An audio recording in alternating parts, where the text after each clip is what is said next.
നിങ്ങളുടെ ഈ വിചാരങ്ങളാണ് പ്രോബ്ലം. എനിക്കങ്ങനെ തോന്നിയിരിക്കണത്.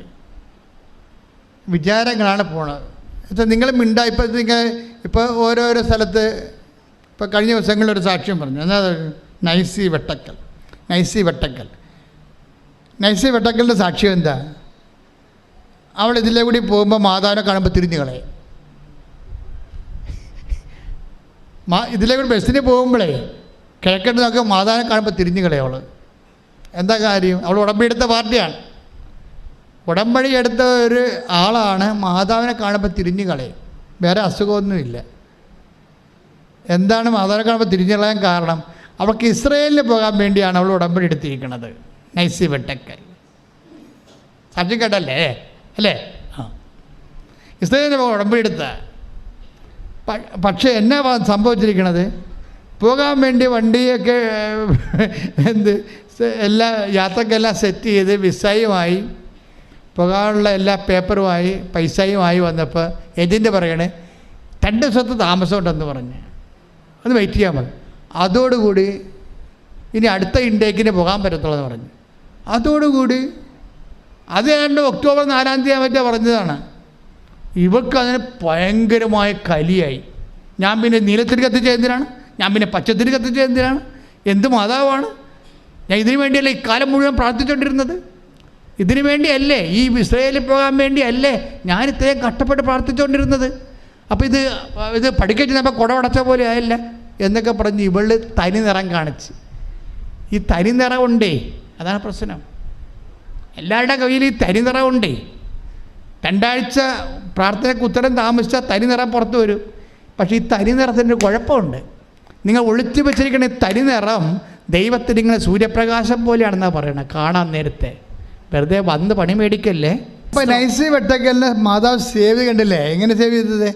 അതായത് ഒക്ടോബർ 4-ാം തീയതി യാത്ര മുടക്കി. അപ്പം അന്ന് യുദ്ധമില്ല. പക്ഷെ അമ്മയ്ക്കറിയാം യുദ്ധം നടക്കാൻ പോണെന്ന്. അതാണ് വിഷയം.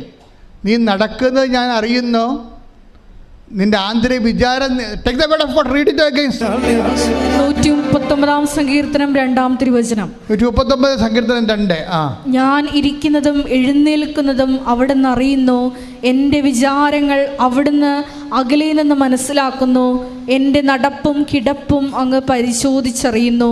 എല്ലാ വിഷയത്തിൻ്റെ മേലും ബ്ലൂ പ്രിൻ്റ് കയ്യിലുണ്ടെന്നായി പറയണത്. മനസ്സിലായില്ലേ? എവിടുത്തെയും നിങ്ങളുടെ തനി നിറത്തെക്കുറിച്ച് ഒരു അറിവുണ്ട്. ഇവൾ അമ്മയെ തെറി വിളിക്കുന്ന കാര്യം ഉറപ്പാണ്, നമുക്കറിയാം. യാത്ര ഒന്ന് മുടങ്ങിയാൽ അമ്മയെ തോന്നിയ മാസം പറയുമെന്നറിയാം നമ്മുടെ ജീവിതത്തിൽ. പക്ഷെ ഇപ്പം എന്നാ പറ്റി? ഇപ്പം ആളിന് ഭയങ്കര സങ്കടമായി. എന്താണ്? ഈ ചെന്നവർക്ക് പുറത്തിറങ്ങാൻ പറ്റണില്ല. ചെന്നവർ തന്നെ അടുത്തത് നമ്മളവിടെ ചെല്ലും. നമ്മുടെ പ്രധാനമന്ത്രി വണ്ടിയും കൊണ്ട് വേറെ ചെല്ലും. എന്തിനാണ് ചെല്ലണത്?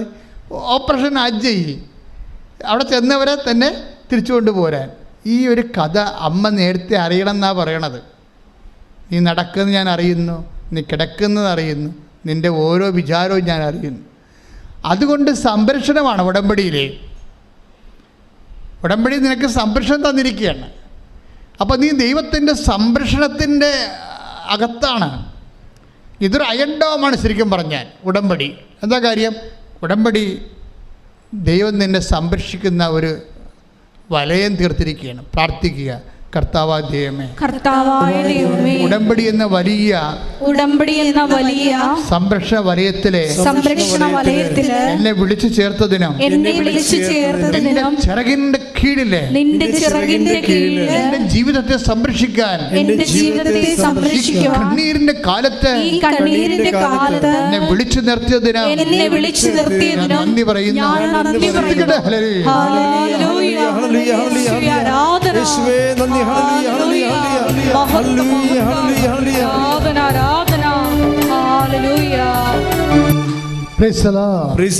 ഇരിക്കുക. ഉടമ്പടിയുടെ ആന്തരിക പരിച്ഛേദങ്ങൾ നമ്മളെ കണ്ടുകൊണ്ടിരിക്കുകയാണ്. ഈ ധ്യാനം നിങ്ങളെ ശരിക്കും സഹായിക്കും. നിങ്ങളെ സത്യസന്ധമായി നിങ്ങളെ ഉയർത്തും, നിങ്ങളെ വളർത്തും, ദൈവത്തിൻ്റെ ഏറ്റവും പ്രിയപ്പെട്ടവരാക്കി മാറ്റും. ഈ മേരി ജോർജിൻ്റെ സാക്ഷ്യത്തിലുള്ള ഒരു പ്രത്യേകത എന്താ പറയുക? മേരി ജോർജ് പറയണത്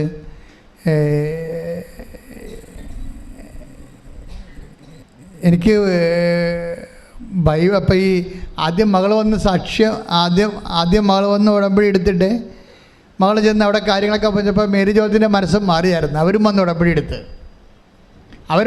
എടുത്ത് ഭയങ്കര തട്ടിപ്പാണെന്നൊക്കെ പറഞ്ഞിട്ട് അവർക്ക് കാര്യം മനസ്സിലായി. ഇത് ആൾക്കാർ നമ്മുടെ ശത്രുക്കൾ പറഞ്ഞ് പരത്തുന്ന കാര്യങ്ങളാണ്. അപ്പോൾ അവർ വന്ന് ഉടമ്പടി എടുത്ത് കഴിഞ്ഞപ്പോൾ ഈ മേരി ജോർജ് നേരിട്ട് ഉടമ്പടി എടുത്ത് കഴിഞ്ഞപ്പോൾ അവിടെ സാക്ഷി യൂട്യൂബിലുണ്ട്, നോക്കണേ. അവരുടെ പ്രശ്നങ്ങൾ, കുറേ പ്രശ്നങ്ങളുണ്ട് അവർക്ക്. അവർ പറയും ബൈബിൾ വായിക്കണമെന്ന് പറഞ്ഞപ്പോൾ ഞാൻ ബൈബിള് വായിക്കാറുണ്ട്,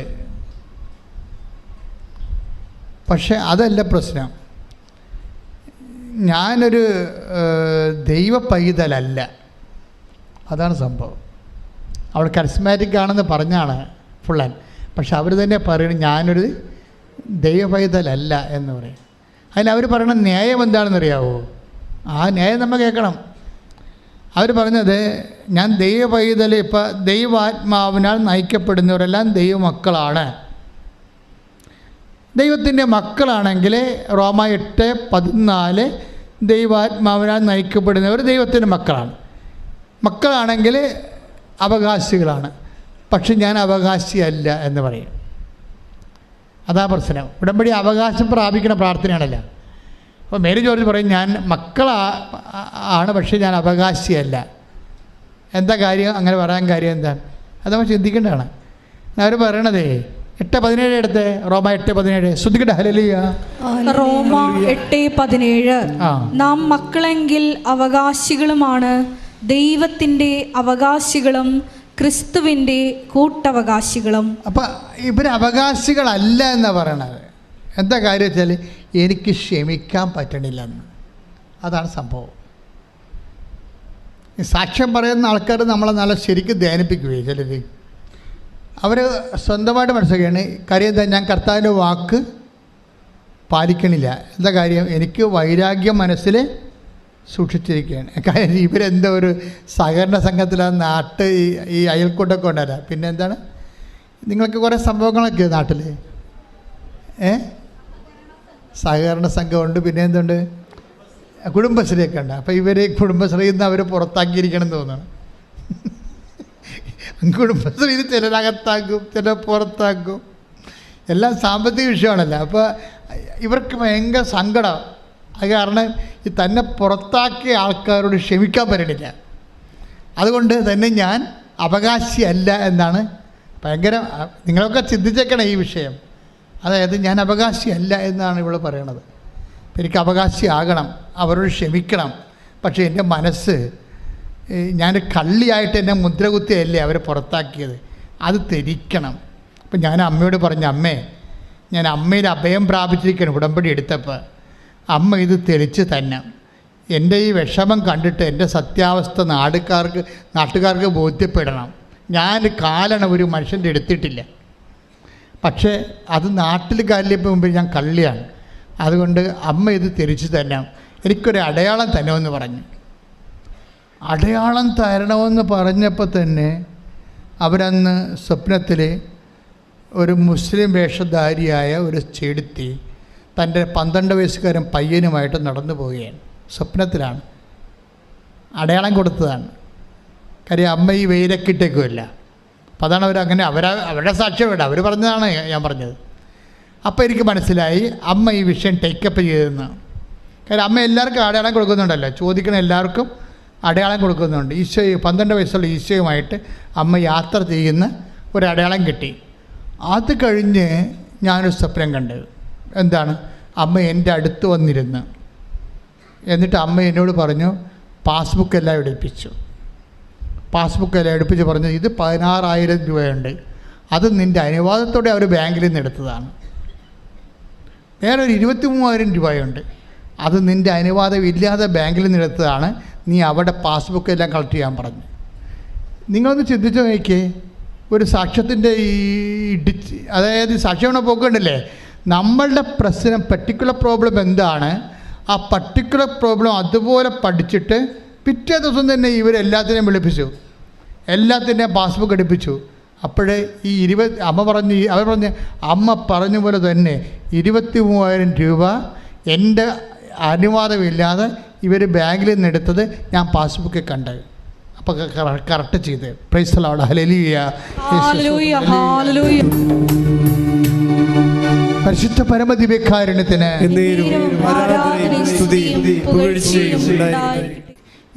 ഇന്നലെയാണോ മെനയാന്ന് സജി തോമസിൻ്റെ സാക്ഷ്യം. ഇവിടുത്തുകാരനായ നമ്മുടെ മലയാളിയാണ്.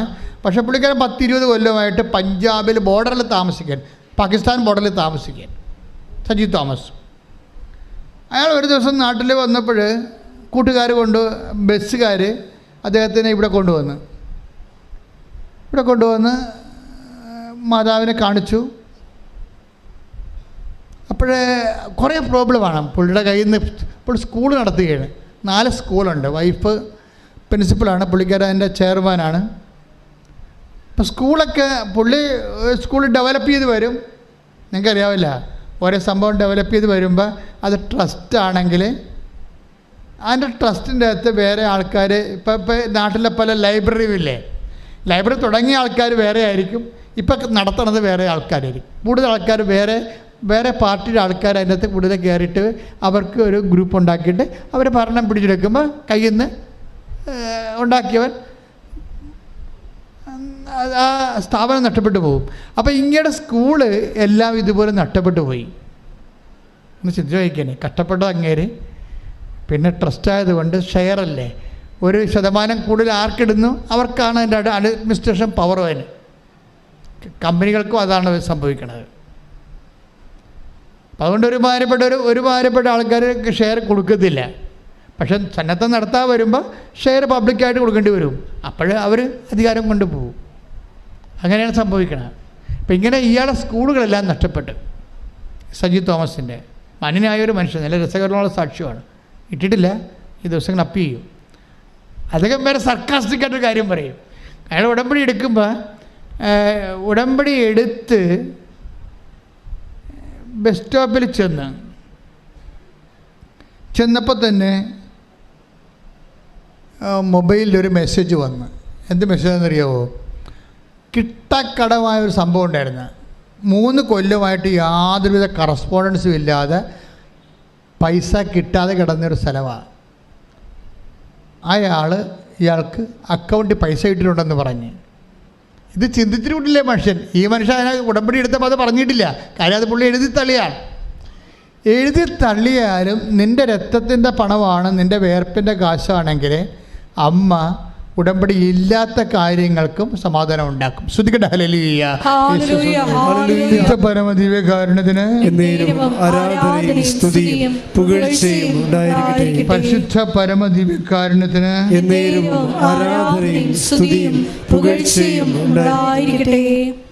എൻ്റെ പ്രിയപ്പെട്ടവരെ, ഇതെന്താ കാര്യം വെച്ച് കഴിഞ്ഞാൽ, ഈ സജി തോമസ് എന്ന് പറയുന്ന സാറ് പക്കയാണ്. പത്രവിതരണം ചെയ്യുന്ന കാര്യത്തിലും അത് ഹിന്ദി പത്രം വാങ്ങിച്ചുകൊണ്ട് പോണത്. ഹിന്ദി പത്രം വാങ്ങിച്ചിട്ട് അദ്ദേഹം കർത്താവിനെ അറിയാത്ത മേഖലകളിലൊക്കെ അറിയിക്കാൻ വേണ്ടി ആത്മാർത്ഥമായിട്ട് പ്രവർത്തിക്കുന്ന ആളാണ്. നമ്മളിങ്ങനെ ആത്മാർത്ഥമായിട്ട് പ്രവർത്തിക്കുന്ന ആളാണ് എന്ന് ആദ്യമേ തന്നെ ദൈവത്തിന്, ഇപ്പം ചില ആൾക്ക് എന്നെ കാണാൻ വരത്തില്ലേ, അച്ഛനെ കാണാൻ ഇവിടെ ആൾത്താറയിൽ കടവുള്ളവർ വരും, രോഗികൾ വരും. ചില ആൾക്കാർ വരുമ്പോൾ തന്നെ ഞാൻ പറയും, ചേട്ടാ ഇത് ശരിയാകത്തില്ല ചേട്ടാ എന്ന് പറയും. അതെന്താ കാര്യം? ചേട്ടന് കർത്താവുമായിട്ട് ബന്ധമൊന്നുമില്ല. വൈഫിൻ്റെ ഉടമ്പടി എടുത്തിട്ട് അതിൻ്റെ പേരിൽ പുള്ളി വൈഫിൻ്റെ ജാമ്യത്തിൽ വന്നിരിക്കുന്ന ഒരു പ്രതിയാണ് പുള്ളി. ഇയാളിത് വീട്ടിൽ പോയാലും ഒന്നും ചെയ്യത്തില്ല. പെണ്ണും പിള്ളയെ കൊണ്ട് ഇതൊക്കെ ചെയ്യിക്കാൻ നോക്കും, വർക്കൗട്ട് ചെയ്യത്തില്ല. നമുക്കറിയാൻ പറ്റും. നമ്മൾ ഈ മോട്ടർ ഓൺ ചെയ്ത് കഴിയുമ്പോൾ ചിലപ്പോൾ ഗ്യാസ് അടിക്കണ പോലെ അടിക്കത്തില്ല. ചിലന്മാരുടെ തലേ കൈവെക്കുമ്പോൾ തന്നെ അറിയാം ഈ സാധനം നടക്കത്തില്ലെന്നറിയാം. അപ്പം എൻ്റെ സ്വഭാവത്തിൽ ഞാൻ നേരിട്ട് പറഞ്ഞേക്കാം, ചേട്ടാ നടക്കത്തില്ല ചേട്ടാ, വടിയിട്ടൊക്കെ പറയും. അതെന്താ കാര്യം? ഇതെന്ന് പറഞ്ഞാൽ നമുക്കറിയാമല്ലോ, ഇത് ആരുടെ എങ്കിലും കെയർ ഓഫിൽ അനുഗ്രഹം അടിച്ചു മാറ്റാൻ പറ്റത്തില്ല. സത്യസന്ധത ഒരു പ്രശ്നമുണ്ട്. അതായത് ആരെങ്കിലും കൂടെ പണിയെടുപ്പിച്ചിട്ട് നിങ്ങളതിൻ്റെ ആനുകൂല്യം കൈപ്പറ്റാൻ പറ്റത്തില്ല. ഉടമ്പടി നോക്കുകൂലിയൊന്നുമില്ല. മനസ്സിലായില്ലേ? അതെപ്പോഴും ശ്രദ്ധിക്കണം. അല്ലെങ്കിൽ നിങ്ങൾ ഭാര്യയെപ്പോലെ തന്നെ വിശ്വസിക്കുകയും നിങ്ങൾക്ക് ആവതില്ല പ്രവർത്തിക്കാമെന്ന് വിചാരിച്ചോ എന്ന് വെച്ചോക്കെ, നിങ്ങൾക്ക് ആവതുണ്ടായിട്ടും നിങ്ങൾ പ്രവർത്തിക്കത്തില്ല. അതിന് പകരം വൈഫിനെ കൊണ്ട് പ്രവർത്തിച്ചിട്ട് നിങ്ങൾ നോക്കുകൂലി വാങ്ങിക്കും. അത് ഉടമ്പടി വർക്കൗട്ട് ചെയ്യത്തില്ല. കാര്യം ദൈവം നമ്മുടെ മനസ്സല്ലേ നോക്കണത്. അപ്പം നിങ്ങൾ അങ്ങനെ നിങ്ങളെ സ്പോൺസർ ചെയ്യുന്നവർ, അതുകൊണ്ടാണല്ലോ ഇപ്പോൾ പരീക്ഷക്കാരെ അച്ഛൻ നേരിട്ട് എടുക്കണില്ലല്ല. പരീക്ഷക്കാർക്ക് കാണണമെന്നുണ്ടെങ്കിൽ അവർ ഉടമ്പടി ചെയ്യണം. അപ്പം നിങ്ങളെന്താ ചെയ്യേണ്ടതെന്ന് വെച്ച് കഴിഞ്ഞാൽ, ഇപ്പം എൻ്റെ ഒരു നിർദ്ദേശമാണ്, ഒരു വീട്ടിൽ 2-3 ഉടമ്പടിയുടെ ആവശ്യമൊന്നുമില്ല. ഇപ്പം നിങ്ങളുടെ വീട്ടിൽ പരീക്ഷക്കാരുണ്ടെങ്കിൽ അവരെ കൊണ്ട് നിങ്ങൾ ഉടമ്പടി എടുപ്പിക്കേ. അല്ല പിന്നെ അമ്മയും വന്ന് ഉടമ്പടി എടുത്ത് അപ്പനും വന്ന് ഉടമ്പടി എടുക്കേണ്ട ആവശ്യമില്ലല്ലോ. നിങ്ങളുടെ വീട്ടിൽ പരീക്ഷക്കാരുണ്ട്, അതുപോലെ തന്നെ ഏറ്റവും അത്യാവശ്യം ഇരിക്കുന്ന ആൾക്കാരെ കൊണ്ട് ഒരു ഉടമ്പടി എടുപ്പിക്കുക. അപ്പം പിന്നെ അത് ആ ഉടമ്പടി മകള് ഉപയോഗിക്കാൻ പറ്റും, അമ്മയ്ക്ക് ഉപയോഗിക്കാൻ പറ്റുമല്ല. അപ്പം അത് അങ്ങനെ മക്കൾ ചെയ്യണം. അല്ലാതെ അമ്മ ഉടമ്പടി എടുത്ത് മകൾ വേറെ ഉടമ്പടി എടുക്കരുത്. അതൊരു മണ്ടത്തരമാണ്. ഞങ്ങൾക്കിങ്ങനെ ഉടമ്പടിയുടെ എണ്ണം കൂടി ഒന്നും ചെയ്യാനില്ല. ഞങ്ങൾക്ക് ചെയ്യാനുള്ളത് ദൈവത്തിൻ്റെ പൈതങ്ങളായിട്ട്. ചേച്ചി എന്താ പറയണത്? ഞാൻ ദൈവ പൈതലല്ല, എനിക്ക് കർത്താവിൻ്റെ അവകാശമില്ല, എനിക്ക് ക്ഷമിക്കാൻ പറ്റണില്ല. അതാണ് പ്രശ്നം. ഞങ്ങൾ നോക്കണം അതാണ്. ഉടമ്പടി എണ്ണം കൂട്ടുകയല്ല ചെയ്യേണ്ടത്, മറിച്ച് നിങ്ങൾ ഉള്ളവർ ദൈവത്തിൻ്റെ കൃപയിൽ ദൈവത്തിനൊരു ഞങ്ങൾക്ക് ബോധ്യപ്പെടാൻ പറ്റത്തില്ല. ഞങ്ങൾക്ക് ബോധ്യപ്പെടാൻ പറ്റണ എന്തുമാത്രം ബോധ്യപ്പെടാൻ പറ്റും? ആ ക്ലാപ്പ് പേപ്പർ നോക്കിയിട്ട് നിങ്ങൾ സഭയിൽ പ്രവർത്തിക്കുന്നുണ്ടോ എന്ന് ചോദിക്കാം. അപ്പോൾ ഉടനെ നിങ്ങൾ തലയാട്ടും. ഉണ്ടെന്നാ ഇല്ലെന്നാ.